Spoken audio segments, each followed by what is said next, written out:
Welcome to Daff and Aliens, an in-depth look at horror and sci-fi TV from two friends who vaguely know what they're doing. I'm MK. And I'm Courtney. My voice is not working. Good morning. We're not awake. Courtney, how are you? Not awake. I I slept weird. I did take my medicine last night, but I forgot to turn on my air purifier thing. And so now my voice is just like, I don't know if I'm gonna be here today. We'll see what happens. So apologies in advance. I also took my medicine last night. However, I did not take it Friday night, so that was an interesting day. You win some, you lose some. Yeah. No, I'm fine though.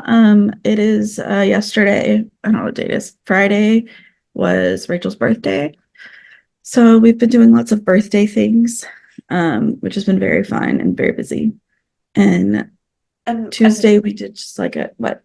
I was gonna say, and weirdly, for those of you listening to this, this comes out the same day we recorded it for the first time in ever because we fucked up this week. Yay. Yay. So when you see this, I'll probably be in a similar state to how I am now. Because I'm also 31 and my body's falling apart. So it's fine. But yeah, so we've been having a really great birthday week. And Tuesday we did like girls' night birthday week.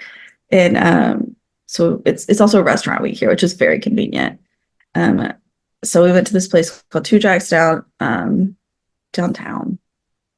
I don't remember exactly where. It's Old Decatur for anyone who knows New Orleans, so it's on Decatur, but I do not remember how far down to know which area. It's really good. We had like amazing filet mignon and everything, and potatoes, and it's just one of the best espresso martinis I've ever had. I don't know what they did different because I forgot. I just saw it on the menu. Yeah. I ordered it, and then the menu was gone, and I forgot to ask what they put in it. But it was top notch. And then we went to my second show ever that I've seen at the Sanger Theater, which is the professional Broadway theater down here. So the national tour is coming through, and we went and saw Clue. And I got this new cute mug that says it happened like this. And I've never seen Clue before. I've seen the movie, but I didn't play the game. But I've never seen it on stage. It was so funny. And we were able to get reasonably priced tickets. Nice. We sat in the mezzanine, the upper mezzanine, but we were in the very front, where the bar is, so you can put your feet on the bar. They don't care if you do that there. Some places don't do that. That's not always approved, but yeah, they don't care really at the Singer. And so we had plenty of leg room, which I need less of, but Rachel's taller than me. And it was still a pretty decent seats, and they were $50 a piece. There were cheaper seats that were $33, and I was like, I could sit in the very back for $33, or I could sit in the front with leg room for $50. Yeah, when that's the difference, you pay the difference. Exactly. Yeah, so we did that, and it's just been a crazy week. We've done game nights, we've done more food. We had more restaurant week. We've had sushi. We did so many things. I don't even know what we've done. We did so many things. Maybe I'll remember for the next episode. But yeah, so I've just been crazy busy this week, but for good reason, with good things. Yeah. So how are you? I have also had a crazy week. It was the last week of school. God, your sound, it went out. I can't hear you. There you are. You're back. You know? Yeah. Okay, my microphone did that thing where it likes to not be plugged in anymore. Oh, mine too. I have it. If you could see mine right now, it is just swirly corded.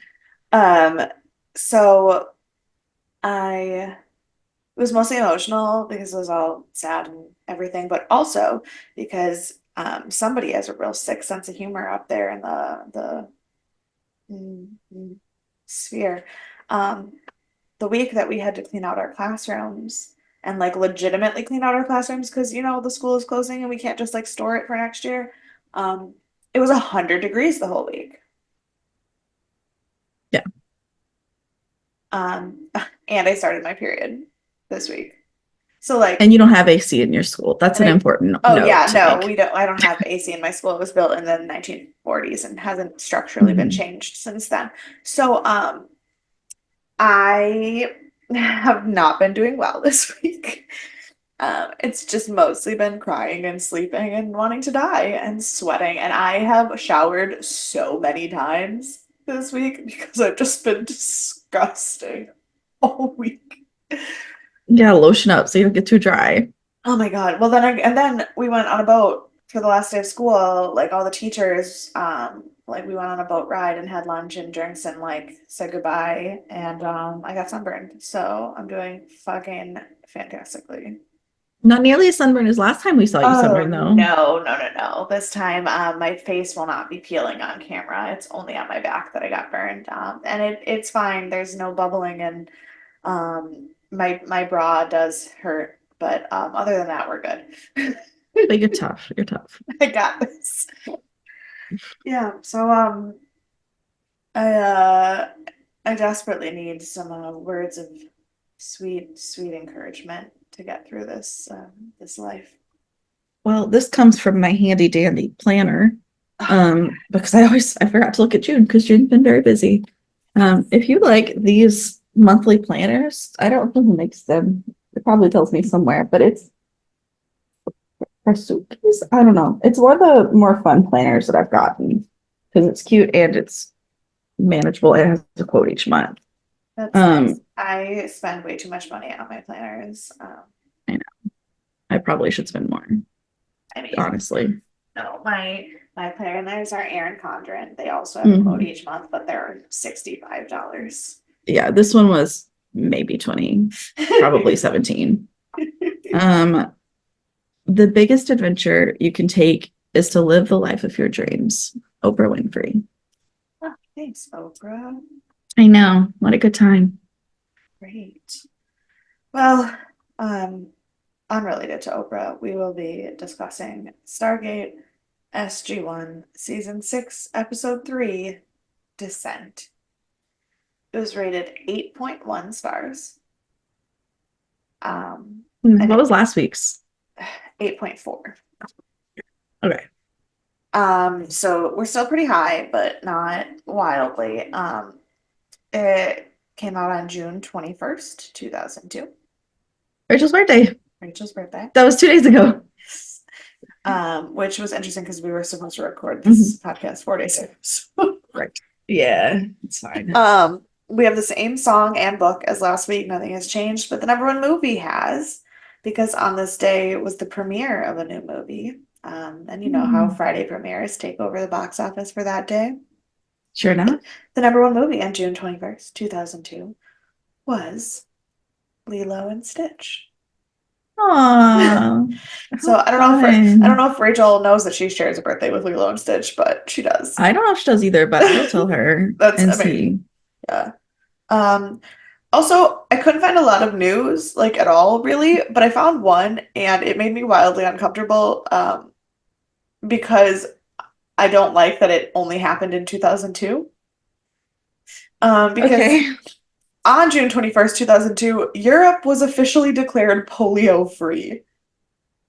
Oh, goodness. And I was like, oh, that's in my lifetime. Like Yeah. I remember 2002 and they all right, there was still polio before then. It's because that's when Lilo and Stitch came out. It eradicated polio. Yes. That is the correlation. Correct. But only in Europe, and now that makes me concerned of when did America become polio free, or did we? Did you not Google that? Was that not your first Google search? It wasn't because I felt like shit while I was trying to do this episode. But I think that's a very important question. Okay, that's a very important question of when did America become polio free? Because somehow I feel like maybe we didn't. We were certified in 1994. But we were there are no cases since 1979. But we were certified by the World Health Organization 94. However, there was a case of paralysis in 2022 that had notes of polio. So who knows? It may be back. Well, we also kind of knew it was coming back because of the number of anti-vaxxers in the country, but that's fine. We're great. That's fine. What a time. We're doing great. There was like 20 years where the Western world had no polio. Good streak. We need one of those boards that's like 1 day without polio.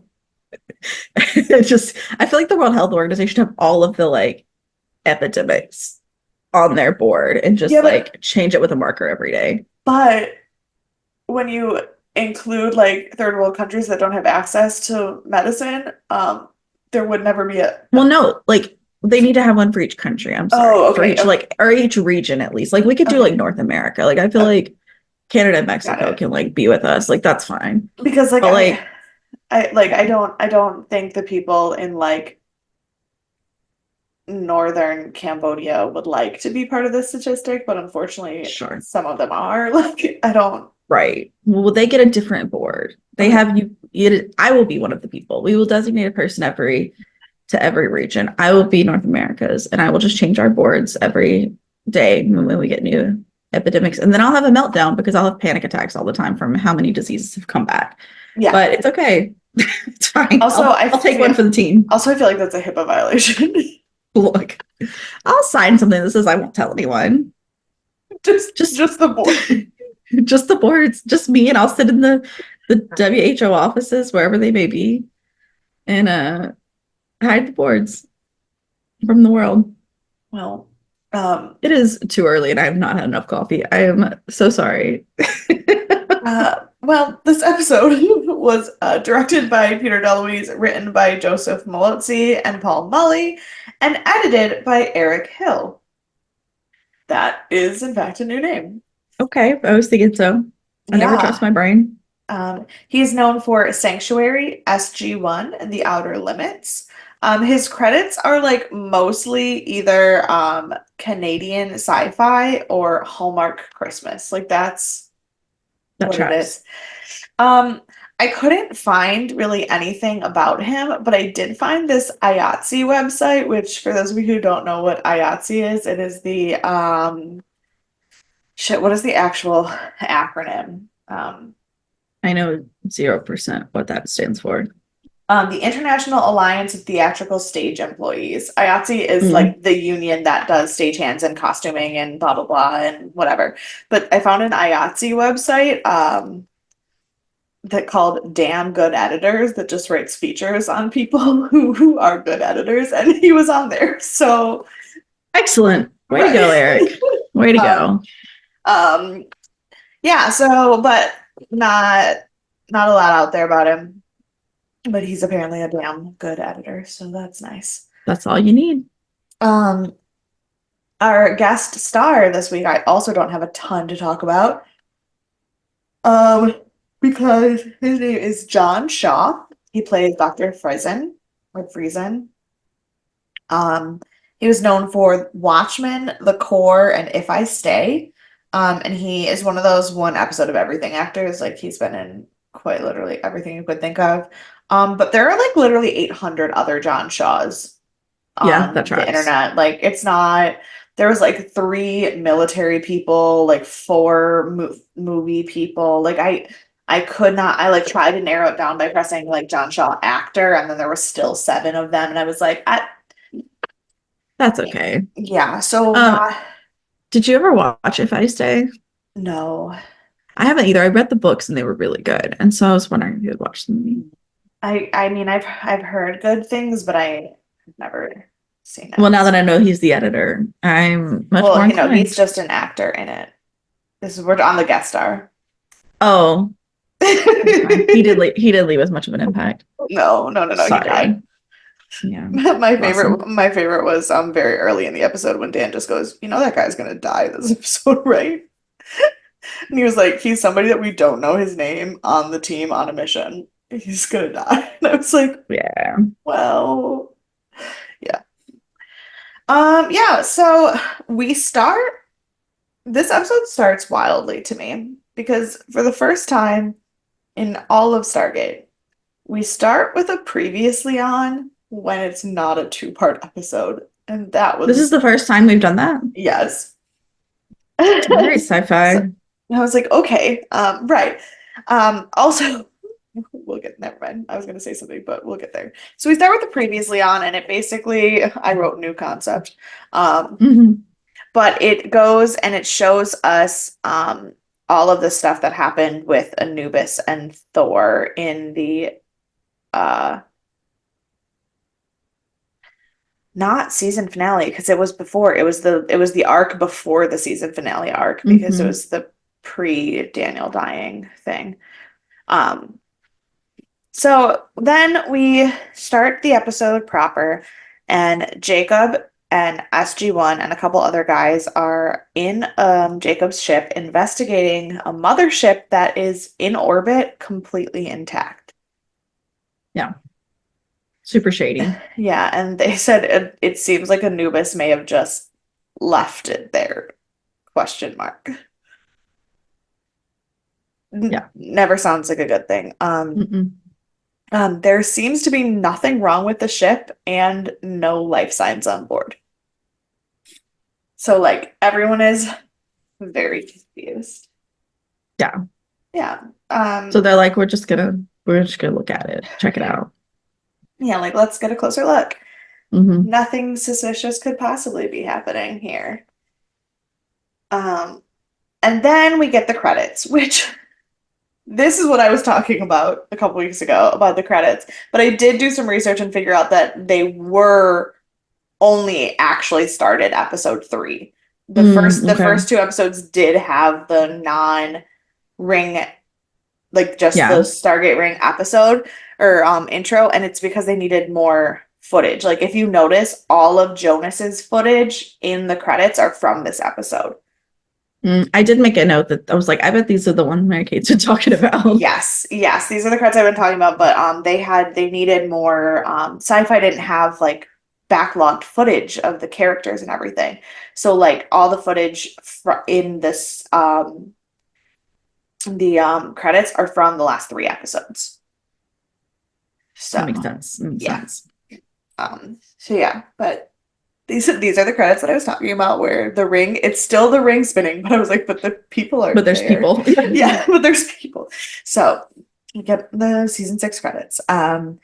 Then we go back to the episode and they are using transport rings to get up onto the ship. And Jack orders Jonas to stay on the cargo ship with Teal'c, and he does not like that very much. He tries to start a fight, and Jack's basically like, get over it. You do what I say. This is it. Yeah. He was This is like, part it's of the he rules. literally goes, it's a military thing. I don't have to Yeah. explain myself. Um, and so they get up onto the ship, and there is like a weird, garbled command voice that Jacob can't make out. And this was frustrating to me because I immediately heard it and knew it was a voice. I also thought they all knew that it was a voice. Then, about 35 minutes into the episode, a comment gets made where they're like, oh my God, I bet you it's a voice. And I was like, Yeah. what the fuck have we been doing for the last 30 minutes? Hmm. Right. Sometimes the team. Yeah. Then Teal'c radios to Hammond to let him know everything that they know, and we have one of my favorite moments of the episode where Hammond is like, "I just want you to know we've all been holding our breath down here," and Teal'c goes, "That is unwise." Tilk this episode, his not understanding rhetoric, like things, what's the word? Pieces Amazing. of language is what Yeah, a time. there was another quote that I forgot to write It's the down. conspiracy one. No, the conspiracy one is good, but there was one that Jack said that I forgot to write down that was Mm, really good too. But I was like, I don't. Um, but so back aboard the mothership, they discover that there is a self-destruct sequence, which is weirdly paused,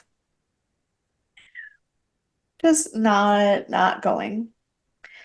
Um, and that they have literally no idea how to do that. All of the knowledge that Jacob has of how Goa'uld stuff works, that's literally not possible. It's like, yeah, yeah. When Jacob stops being able to give you helpful information for the Goa'uld, that's a problem. mm, I remember what my Jack quote is. Mm, We haven't gotten there yet, but it is it's good because it's another weird rhetoric one. But so there's a lot of wordplay jokes this episode. yeah. Um, but so Jack sends Sam and Major Davis to the computer core to figure out the self-destruct. And he and Jacob are discussing what the plans are. And he says that he's gonna salvage the ship. And and Jacob is like, that is a really bad idea. Like, you're not just gonna slap a US Air Force sticker on the side of a mothership.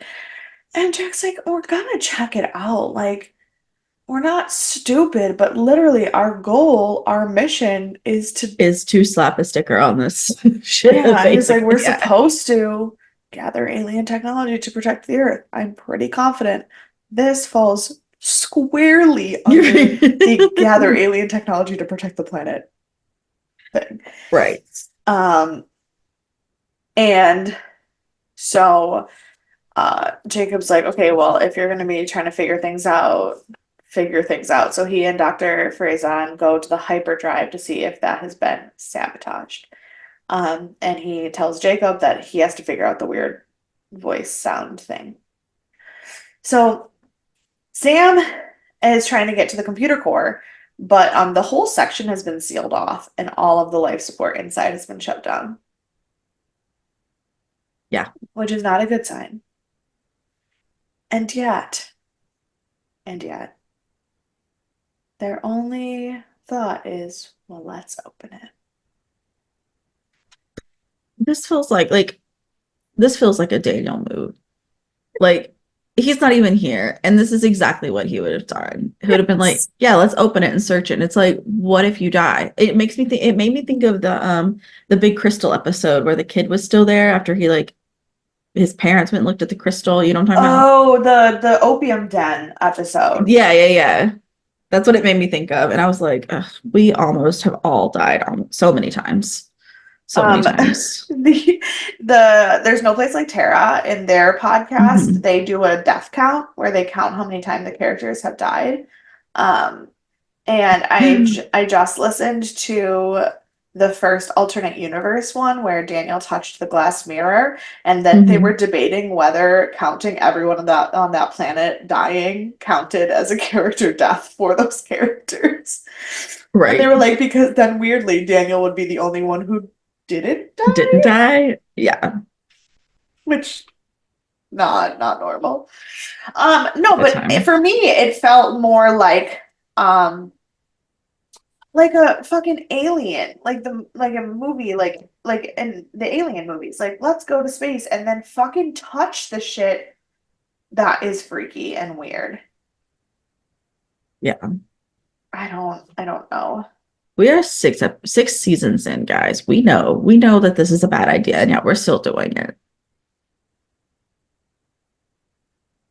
It's it's wild the amount of they didn't learn from their mistakes that happens on the Hmm. show. And I understand that it's Yeah. because it's early 2000s episode of the week sci-fi show, but you would think that somebody would say maybe a bad idea. Hmm. Hmm. Um, Just so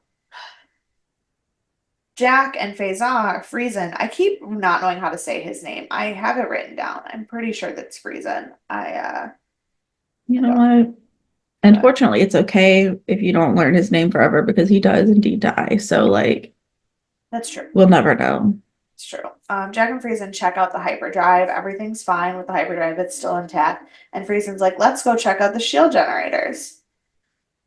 And then they do this weird little moment where you almost think Friesen is not a good guy.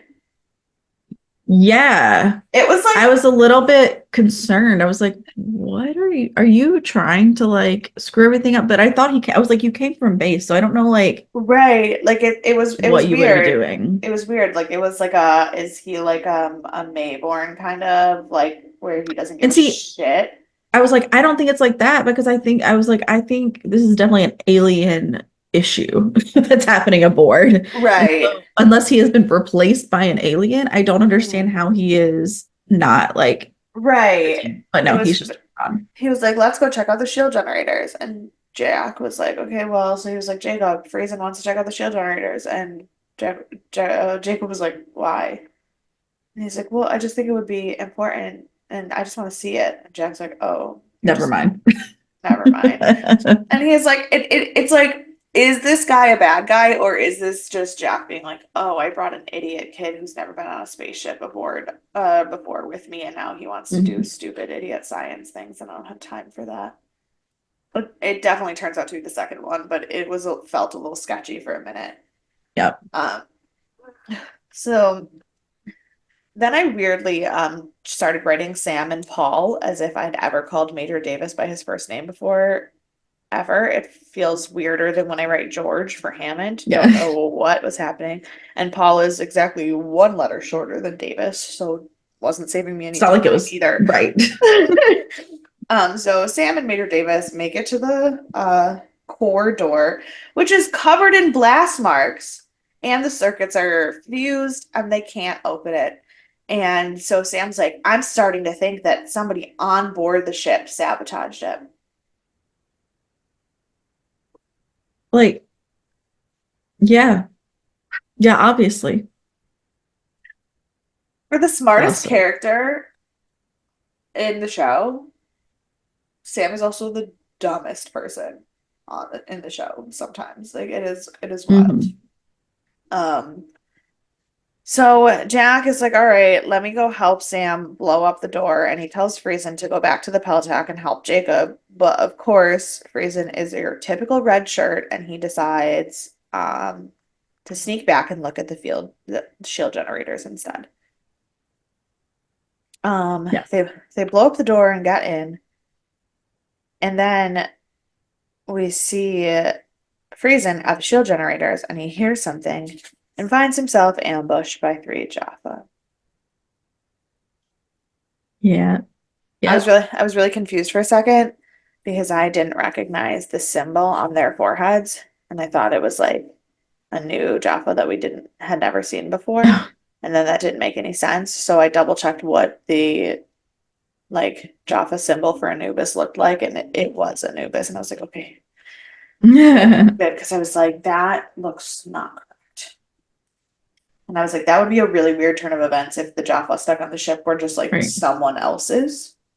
Well, and I wondered that too at first because I didn't pay that close attention to their heads, honestly. And so I was like, is someone else on this ship? Like, did someone else take this ship and is now waiting to ambush someone? Like, are we doing Right. like a mousetrap game? Like, I didn't know what was happening at first.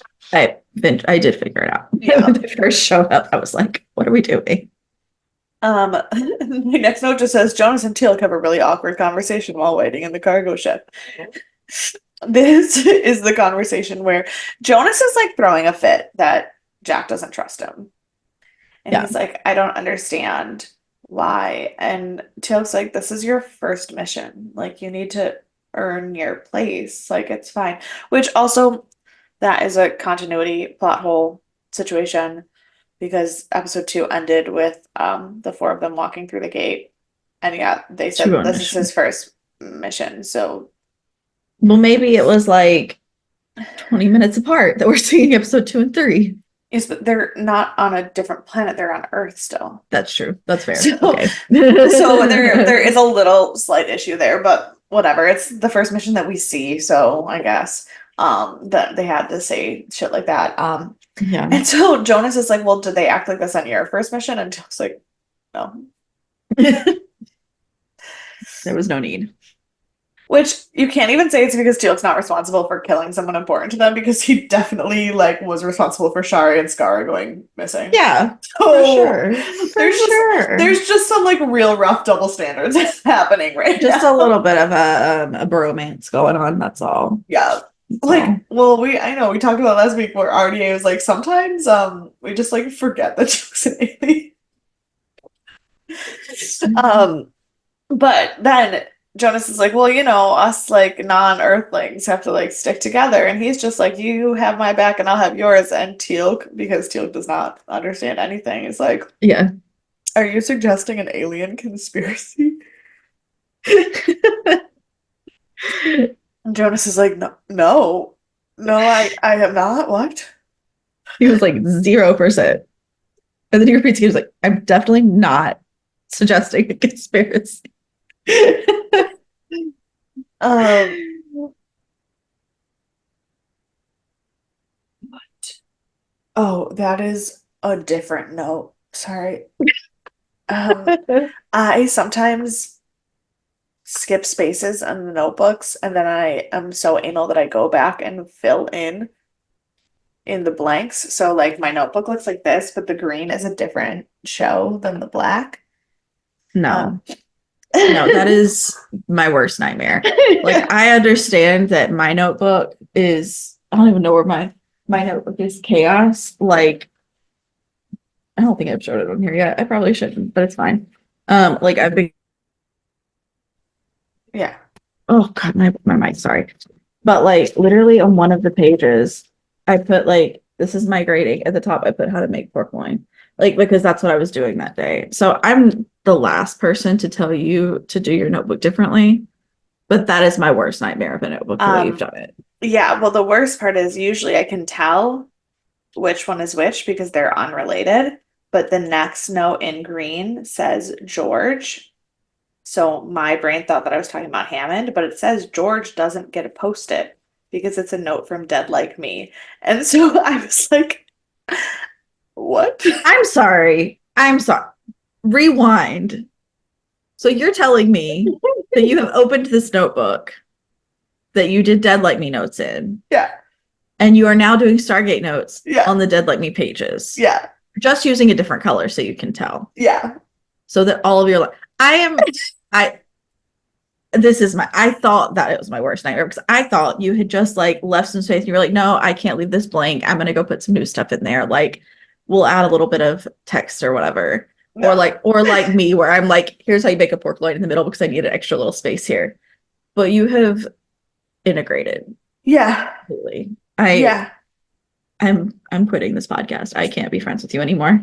I don't know Well, what and you've then done. sometimes randomly there's a list of all the assignments that I have to grade in there as well. That does feel like a similar brain concept to what I do, but the execution is very different. And Um, yeah, I'm very so distraught. George does not need a post-it. That's not what we're talking about. Oh God. Okay. We go back to the mothership, and Sam thinks that Thor may have rewritten all of the weird behavior in the ship because Thor rewrote things in the ship and sent the ship to them. That's what she thinks happened. But this is where we get my favorite line where Sam's like, I think there was a sabotage on the ship. And Jacob goes, by who? And Jack goes, it's by whom? Yeah. And Sam goes, actually, it's by what? And Yeah. what? Yeah. Very who's on first. Yes. Very who's on first moment. And but just the idea that Jack is correcting anyone's grammar is just I know. he's like, I'm sick of being the stupid one on the ship. And she's like, you're still wrong. Like, it's fine. Um, but so they call Dr. Friesen to join them in the computer core and help them fix things, and then he's not answering. So Jack goes to find him. Yay.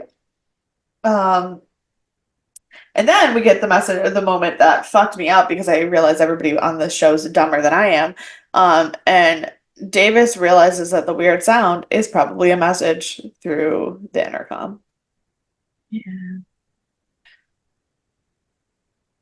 I don't know. Like, I understand interference. I get that. But like, otherwise, like, I don't know what you thought this was. Right. Like, I There, just, what, yeah, what on earth did you think it possibly was? Especially when you know that this ship has like an intercom system like that, and that we're in the Mhm. middle of a self-destruct, and you've been on a world ship before during a self-destruct where the self-destruct message appears over the intercom. Like none of the fact that they didn't understand this made sense to me. No, no, Uh, 0%.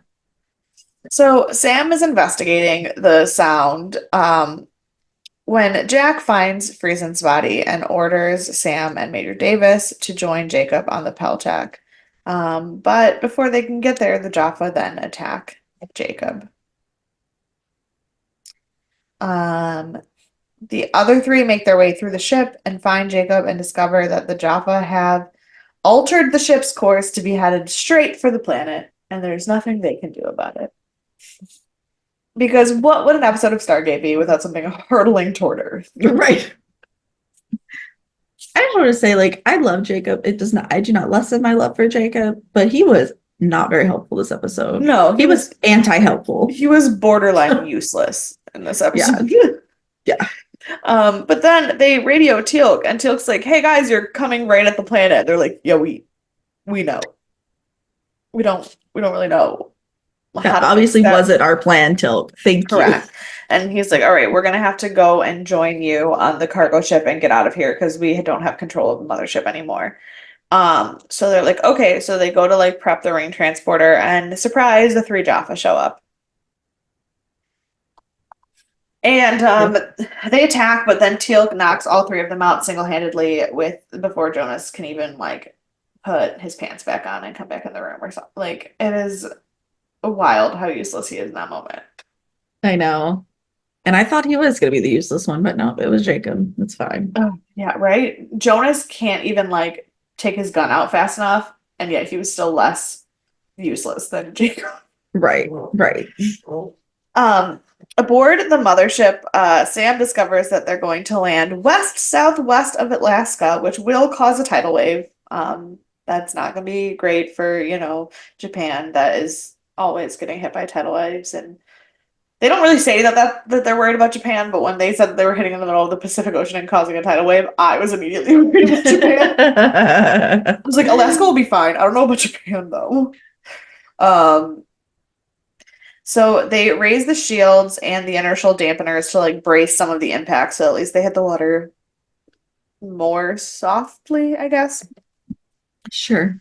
And Jack's like, "Okay, cool, let's go. We're ready to leave." But turns out the Jaffa attack took out the ability to receive ring transmissions on the cargo ship, so they can't get there. And Jack's like, "Cool, guess we're going down with the ship." And then we get a commercial break. And that's another thing. We have had a lot of guess we're going down with the ship things in like the past season. Like much more, I feel like, than the whole series. Because like we've had a lot of issues in the series where we thought we were going to die, but very specifically, we have been inside of a ship that we thought was going to crash or kill us a lot more often than I feel like we should have. Like, pick a new plot. Yeah, to be fair, they keep trying to steal spaceships that they don't know how to drive. Again, pick a new plot. Like, still solves my problem. Still solves my problem. But So yes, the ship crashes, and NORAD tells everyone that it was a meteor. Um, Dan was washing dishes, so he missed that part. And he comes back and he goes, "Wait, the ship crashed?" And he goes, what is the whole world gonna think?" I said, "Don't worry, NORAD said it was a meteor." He goes, "And Russia believes that?" I go, "No, no, no, Russia's on our team now, remember?" And he goes, I go, "We're not worried about Russia, we're just worried about China." He goes, "Oh, great." And I was like, I love how I'm talking about this like this is real life. right, right. Look, So they send a sub rescue team out to since the ship is intact, they can assume that everyone on it is still alive. And Jonas and Teal'c join the rescue mission. And they are talking, and Jonas is like, this is where Jonas tells Teal'c that he thinks he's useless. And Teal'c's like, "Okay, so like you had a rough day. It's your first mission. Like you don't really know what you're doing, but this is just the beginning. You're going to have more fights, you're going to have more battles. Like Jack would not have put you on the team if he thought you couldn't handle it. And I know it doesn't seem like he likes you right now, but he also cares enough about the team that even if he doesn't like you as a person, he's not going to pick you without Right. thinking that you're worth it. So Yeah. fucking put your big boy pants on, but in a much nicer Teal'c way than that. Yeah. I'm anticipating that Jonas is going to not be useless. For he's actually not useless today, but Yeah. I feel like he's going to be end up being like I feel a little blasphemous saying this, but much more useful than Daniel. And so I I mean, he does some kick-ass shit at the end of this episode, so like, I know, and this is only his third episode. Well, I guess fourth, I guess, because he was the finale. But yeah. Yeah.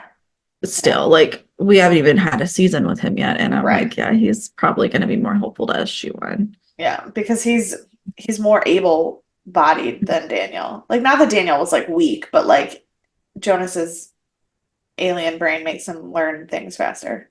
Yeah, And he knocked Teal'c out, which is Daniel never did that. they don't ever even thought about that. Like that is not even a thing that would have crossed his mind. Yeah. So while they're stuck on the ship underwater, they find that the ship has been damaged. Um, and Jacob is still healing, so like he is useless. And Sam thinks that this virus was left by Thor and she wants to investigate. So she goes to the computer core and finds flooding, and the doors seal to keep the water in, but Jack and Sam are then trapped in with the water. Yeah, this happened really fast. I was really caught off guard by this, like Yeah, being trapped in a water yeah. tank, basically.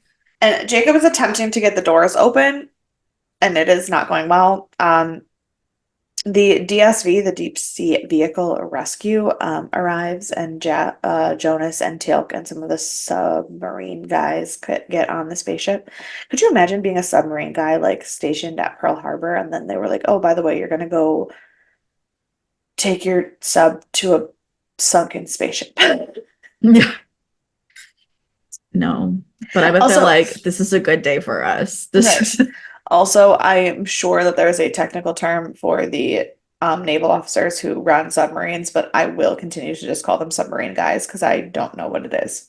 So, that's fair. That's fair. um, then Jack and Sam are like super close to drowning, and Jacob, in his entirely uselessness, just starts apologizing to Sam. Oh my God, this is where I lost it. I was like, we can't. No, you're fired. Jacob, you are fired. I can't deal with you anymore right now. I'm sorry, I couldn't save you. He tried for like 2.5 seconds. It's not even like I feel like it was Yeah. such a he gave up so fast. Ugh. And then without the help of Jacob, the security protocol just it gets erased and the drowning stops. Yeah. Teal'c and Jonas are now on board, and Sam is like, we can't leave with the rescue vehicles because we need to understand why the computer is doing what they're doing. Or we could not die. Yeah, but Wild idea. Sam is playing Daniel this week, Mhm. so we can't do anything without understanding. Right. Um, but so they discover that Thor's consciousness is like a separate entity within the ship's computer. It exists entirely separate from the actual computer, and they want to remove it so they can get it back to Asgard and give it to them to put inside one of the clones. Because remember, Thor is in a coma and may probably not survive. But they can put his consciousness into a different body and everything will be okay, since they're already clones anyway. Yeah. But when they remove Thor's consciousness, the self-destruct will resume, and they will have 17 minutes to get off of the ship. Um, so Sam goes and Start that she, time bomb. yeah, Sam goes and she pulls Thor out of the computer, but then the flooding is immediately getting worse, and her and Jack are once again trapped.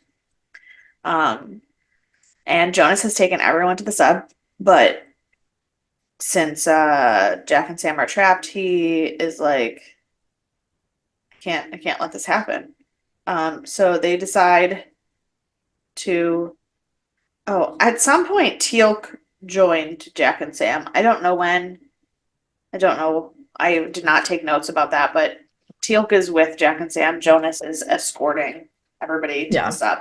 The three of them decide that the only way out is to steal a glider, which they don't actually know if that will work because they don't know if the gliders can fly underwater. And also, uh, they need to be able to get to the deep pressurization to keep the glider bay not flooding.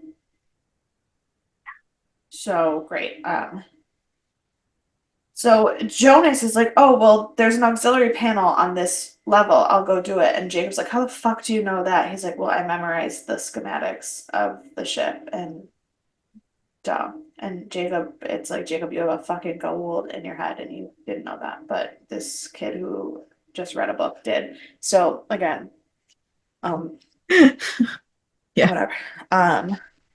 So Jacob gets on the sub and Jacob and the DSV team are leaving. But Jonas swims to the panel, like takes his shoes off, gets himself ready to be underwater, swims to the panel, which according to IMDb, if there is no um if the amount of time it took him to do this is actually the amount of time that it takes him to do this on the screen, he held his breath for a minute and 45 seconds. I've heard that people do that sometimes, but as someone who can't breathe due to like asthma and breathing and whatnot, that sounds like I would have just died. Like I I would have not made it. no, If I would I'm have. underwater for longer than 10 seconds, I panic. I go into a full on panic attack that I'm not going to get to the surface in time to breathe. And that's really not that long in the grand Okay. scheme of It's things. it's not, but I was a competitive swimmer. I swam. I always forget that. Yeah. But so I can breathe pretty well underwater for short periods of time. Competitive swimmers don't breathe for minutes underwater. They're Yeah, barely in the water for minutes if you're doing it correctly. Like, right. um, so that is wild to me because I also have not competitively swam at all since I've been diagnosed with asthma. So I don't really know what my breath control is going to be like anymore. I don't know. I mean, you can figure out breath control because I did play clarinet for 12 years and you have to Yeah. breathe more with that than a lot of things. Hmm. But it is a work in progress and you can tell when it doesn't work. So, Um, but don't worry, Jonas is successful and does not die. Thank God. it is an alien. Um, uh, what? Oh, but he does almost die and then manages to swim to the rings and ring out to get Yeah, to join them to the other side of the ship. And I was like, wow, this kid just figured shit out that I would never have been able to figure out. I know. I just, but Um, what a real winner, that Jonah. I he love is. him. They get into the gliders, they leave the ship just in time for the ship to explode, and they escape. And then Jack and Jonas have a bonding moment. And Dan goes, you can tell it's not the season finale because they didn't show the ship exploding behind them. Oh. That is so true. Yeah. But yeah, that is the Jonas's first mission where he is the only useful person on the whole ship. Yep, sure enough. Um My only real trivia that I didn't mention within the episode is that the gold mothership, like Anubis's ship, is the completed set from the fake gold ship from Wormhole Extreme. Oh, Yeah. They just fine.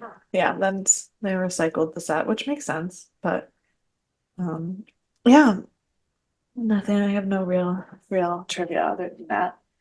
So Well, I have feelings. please Um, tell me your thoughts and your feelings. this, I will start by saying I did like this episode. It was not bad. But the number of generic plots that were throughout this episode, like they did not write a new episode here. They Yeah. wrote pieces of general plot lines and then put them together into an episode. Like we have our ticking time bomb, we have our, comic relief, we have like Yeah. all of we have like everything. We have the, I don't know. It was just so many things that I was like, this is nothing. Nothing new is happening. Nothing new is happening. But I mean, it's fine. They can do that sometimes if they want. They've written 6 seasons. Yeah. It just stood out more than most um, to me. Yeah, but otherwise, Jacob was useless. Jonas is the best. And God bless Sam. I wanted to punch her in the face. She is not my punch in the face, but I did want to punch her in the face a little bit because I was just like, just go home. Like, just stop. This is clearly a Trojan horse. Other generic plotline, Trojan horse plotline. Like, it was, I was just like, goodness gracious. But yeah, but I did like this episode overall. All right. Okay. Yeah, no, I do. I feel like it was rated a little high for the actual plot of the episode. Like, I think that Jonas was really great. I think that the Mm-hmm. visuals were interesting. I think that Dialogue was the fun. dialogue was great, and I think that the introduction that there to the idea that there is a way to save Thor, all of that Yeah. was great. Um, but in terms of an actual plot, yeah, it was a lot of recycled stuff. It was a lot of Mm-hmm. we've already seen this exact scenario, like a ship exploding, a Yep. trap and crashing to Earth. Like it is all not new. And I understand that there's only so much you can do within a specific sci-fi universe. Sci-fi does kind of recycle plots because Yeah. unless you're like actually creating wild new science, it's hard to do that. But it was, It just felt a lot this specific episode. So, yeah. And I feel like it felt more obvious this specific mhm. episode than others. Maybe that's what it was. Maybe that's what it was because it was such like almost cliche plot lines that you see Yeah. in general in writing. Like, Yeah. and so not just necessarily specific to sci-fi or even Stargate. Um, but yeah, But since you said you did not want to use Sam as your punch in the face, who do you want to punch in the face? Jacob.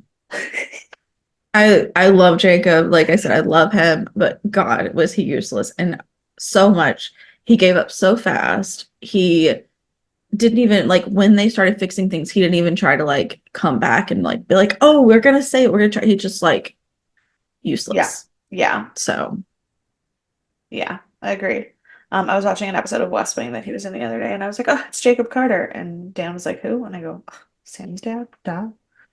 Oh my God, I forgot to tell you the most important thing about my week. do you want to tell me next episode? No, because it, Okay. it is about Stargate. Okay. So hold on. Who I'm gonna punch in the face is Dr. Friesen because Oh yeah, he's a good one. I just forgot about him already. he So right, he shouldn't have died. He only died because he's an idiot. yeah, Well, no, he probably also would have died when they then ambushed Jacob, but it's fine. sure. Um, who is your MVP? Jonas. Yeah, I mean, he saved the world. he did. Jonah saved the world. I will,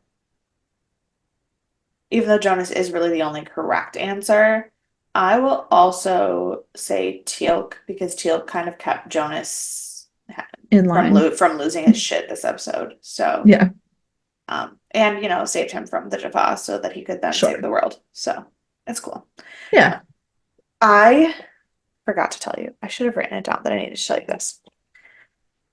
I was at Dan's chorus that he sings in has a banquet every year, and I was at this banquet and I was talking to these like just casually like talking to people, whatever, and there was this old couple who's like in their 70s or 80s.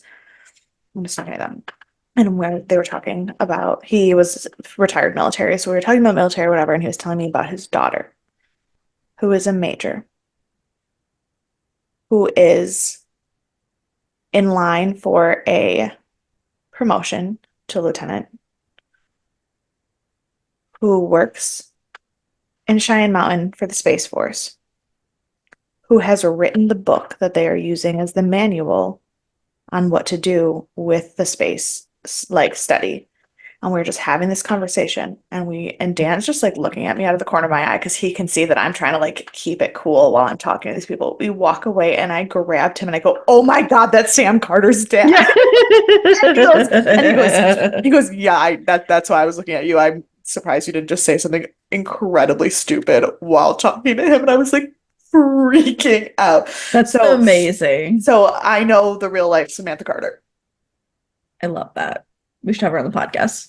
Call her up. She's not busy, I'm sure. I'm sure she's got nothing going on. She's probably on another planet right now. Who's to say? Probably. And her mom is like, I just wish she would move home from Colorado. And I wanted to be like, ma'am, she's in space. She's saving the world right now. Did you know? Without her, we'd all be dead. The aliens Right. would have taken over. Literally, she's on a different planet. Yeah. She can't come back to Buffalo because she's not even on Earth. Yeah, that's, That's I amazing. meant to tell you that at the beginning of the episode, but it's fine. Um, Next week's episode, we're going to meet a character who is the introduction to probably the most important uh story in the show. Big stuff. Big stuff. Big stuff. Oh, okay. I'll try to remember them. Yeah, no, it's pretty big. I mean, like Gould level big. So, All right, I'm ready. I'm very excited for that. Yeah, so if you have any thoughts, theories, questions, concerns, if you would like to help me figure out how to ask the real life Samantha Carter to be on the podcast, please email us at If you deathandaliens@gmail.com. are the real life Samantha Carter and Yeah, would like to be on the podcast, also, if you right, found us somehow. right. Um, you can follow us on all of the social media at Death and Aliens. You can follow me everywhere at EMKAY_superstar. And you can find me at CE Cloud 13. And we'll see you on Thursday for an episode of Thriller Thursday that I don't really know what I'm gonna say. I have so much information for you. It's fine. Gonna I be have so great. much information. All right. Bye.